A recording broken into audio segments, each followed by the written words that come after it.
Il a augmenté les capacités de production. Salariés, entrepreneurs ou encore TPE, depuis quelques mois, l'ancien relais de poste de Jouarre-Pontchartrain est devenu un espace de coworking. Ouvert en mai dernier, le lieu fait 500 mètres carrés, pouvant accueillir jusqu'à 44 personnes. Il voit s'installer de plus en plus de travailleurs yvelinois. C'est le cas de François, coworker depuis juin. Mais jusqu'à maintenant, je travaillais de chez moi. Donc, c'est pas forcément tous les jours facile d'être tout seul. Et comme je suis seul dans la structure aussi, ça permettait de voir un peu de monde et de se sociabiliser.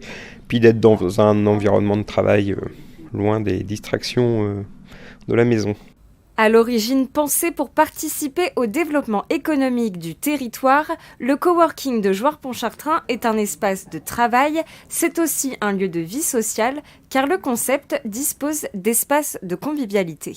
Ça permet justement de rester en zone rurale et de ne pas avoir forcément à s'approcher des grandes agglomérations qui sont, comme on sait, pas forcément super sympas, surtout quand on sort de confinement. Enfin, j'ai travaillé avec des gens qui étaient dans leur appart de 25 mètres carrés pendant tout le confinement. C'est pas viable très longtemps. 5 millions d'euros ont été nécessaires pour rénover l'ancien bâtiment situé au centre du village. Le premier bilan est positif pour le maire de la ville.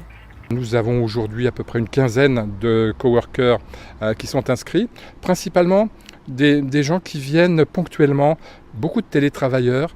Quand ils n'en peuvent plus de travailler de la maison, ils viennent passer une demi-journée, une journée ou deux ici en semaine, retrouver des collègues, manger ensemble, retrouver du lien social.